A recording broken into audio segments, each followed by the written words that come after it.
You imagine trying to be president. Imagine going to bed every night knowing that you have to make these tough, miserable decisions. The weight of the world's on your shoulders when you're the president. You're the most powerful man in the world.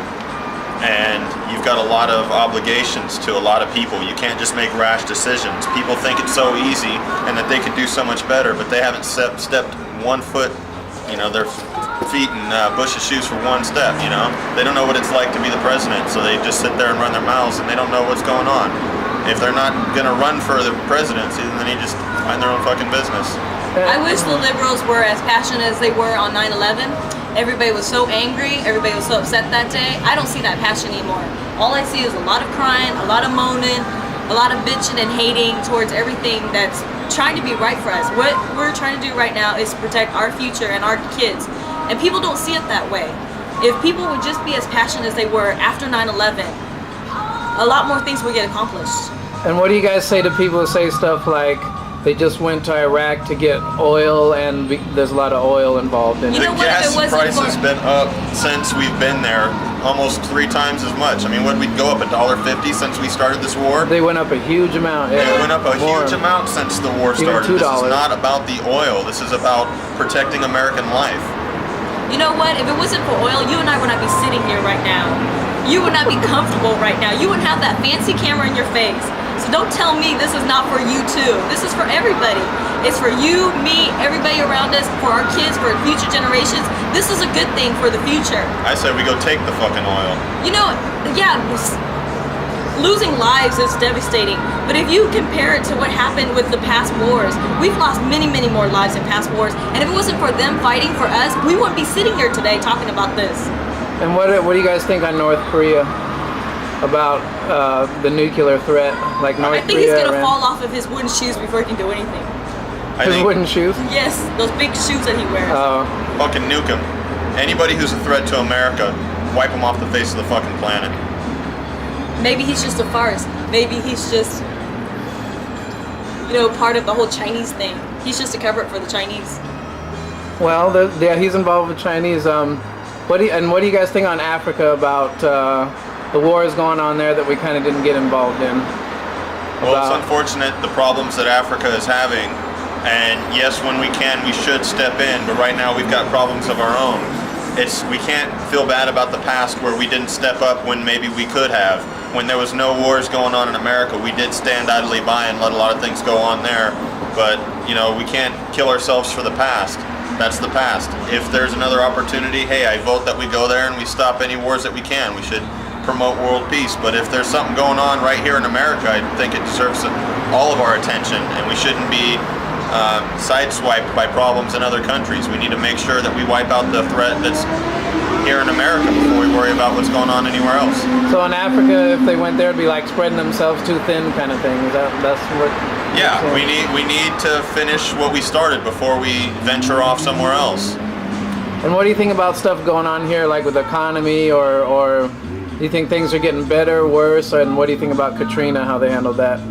I think that was handled very poorly, but I think afterwards, after we realized that we made a mistake by not going in there fast enough, we made a bigger mistake by sending all these people all over America, making it worse than it was. I mean, we gave, from what I understand, New Orleans and that facility, it was pretty close to a prison state. These people were a very high poverty, very high crime rate. I think I heard something of a high number, I can't quote, but a high number of murders that had gone unsolved in that area. And next thing you know, we're shipping these people all across the United States, and prison records, I believe, were lost, all kinds of things. And now we've got these people living in California. Ever since they've come to California and other states, there's been fights in schools, problems with schools and gangs, and it's affected one of the employees that I work with. His son got into a fight with a kid from New Orleans. These kids are coming down here with their ghetto ways and their bad attitudes, thinking that the world owes them something because their house was destroyed. Yeah, people are trying to profit off of Katrina. And we give them credit cards to go buy liquor and guns and booze, and next thing you know, they're holding up our local banks and living in nicer neighborhoods, moving next to us, staying in Natomas, one of our nicer areas, causing problems there. Okay, and then what about things like the economy, gas prices, and electric bill scandal and things like that, like the corporate corruption kind of stuff? What do you think on that? Is it getting worse, or is it just like a normal thing that been happening off and on? It's been happening for a long, long time. It slowly increases. If you got to end up paying $10 a gallon for gas, yeah, that sucks. But hey, it's better $10 a gallon for gas and you're getting to and from work than $5-10 for tomatoes and vegetables. The price is going to go up somewhere. My problem is the corporate scandal that's going on at Exxon and our local gas stations, preventing us from learning more about alternate sources of fuel by all these commercials coming out saying no on Prop 87, paid for by the gas companies. The only one that 87 is going to affect are the gas companies. It's not going to affect our pocket line. It's a tax that only affects the suppliers, and now we're not able to. There's been 100 times more commercials out on 87 saying no on 87 than yes, and I think it is a great idea that we use taxed money that only the Exxon employees or only the gas stations are affected by, not us, so we can find alternate sources of fuel and not be so dependent. All right, cool. And do you think Bush was involved with Enron in any way? Like, not directly, but do you think those are his close associates, or that he wasn't really involved in that? Everybody is sleeping with everybody. What are you gonna do? Okay, that's a good question. Oh, okay.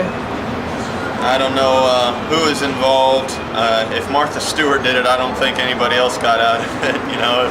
If she's guilty, I wouldn't be surprised to find out that anybody else is either. But if you knew your company was going down and you were going to lose a shitload of money, wouldn't you, sell your ass, sell all your stocks and get your ass out of it? You can't blame the people who sold and got the hell out of it.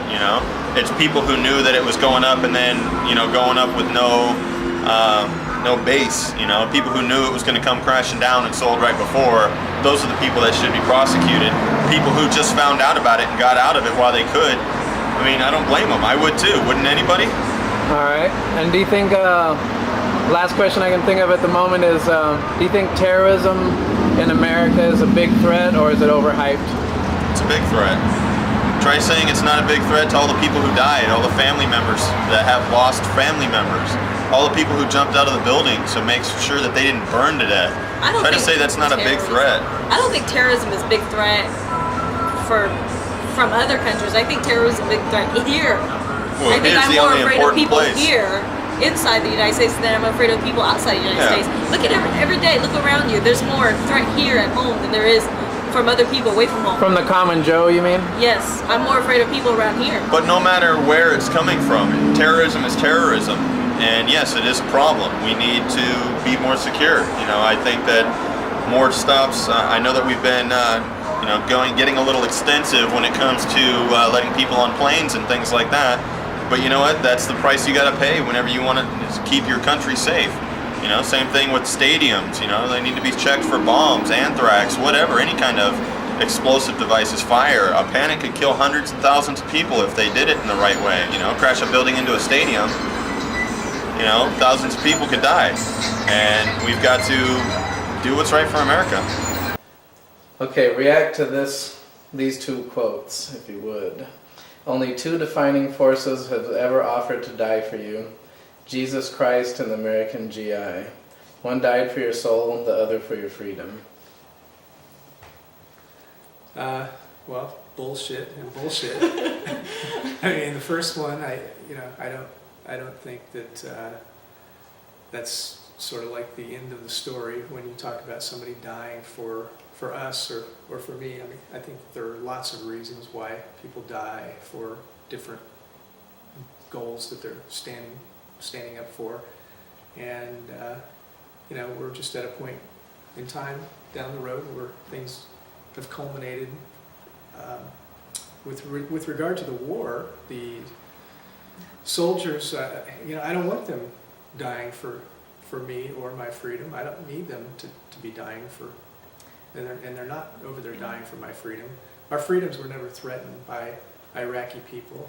Iraq never threatened America's freedom at all. They never attacked America, never took any kind of offensive action whatsoever towards the United States. So what they're over there dying for is my price per gallon, and I don't really care about that. They're also dying to help, I guess, keep Israel superpower in the Mideast. So as far as I'm concerned, I don't need them to die for that reason. And I agree with that. I would just like to add that I think that quote reflects a complete lack of knowledge about American history, because Martin Luther King died for my freedoms. So hundreds of young people in the civil rights movement died for my freedom. Women in the suffrage movement died for my right to vote. So there have been many American patriots other than those two individuals that have died for my freedoms. So and I think actually I would rather have it so that we don't need the American GI to put his life on the line to die for my freedom. I think if we had the vision and the foresight, we would never have to go to war again. So. Yeah, and if there's anything that regarding the statement that Jesus died for my freedom, or what Oh, well, I think it's some kind of one died for your soul, the other for your freedom. My soul. Mm-hmm. Well, yeah, I mean that's my. If Jesus died for anything, it's for the purpose of preventing wars like the one that exists right now in Iraq. All right, and here's the other one. Patriotism has become a spiritual syphilis that devours the brains and grinds out through empty sockets with moronic hate. Well, I think it depends on what the speaker's definition of patriotism is. Because I think there's a lot of blind patriotism. I thought it meant that it was something that makes you not think about what's going on, or something that makes you dumb, or something like that. Okay. Not that it's anti-nationalistic at all. But that's what I was thinking of. No, I mean I think it's patriotic to be out, on the streets with a sign that declares your position on a political issue. I think that's patriotism. Yeah. And if you're outspoken against the war, I think that's very patriotic right now to question the government, especially when they are pulling off so many things secretly, illegally, and immorally. About people's involvement concerning their government and the Bush administration nowadays, like particularly this generation. I think, judging by what I know about past generations, this is the most apathetic generation ever. We're too obsessed with instant gratification, and we're the laziest people I've ever seen. So many people would rather go home, watch TV, than read a book, than be intelligent human beings.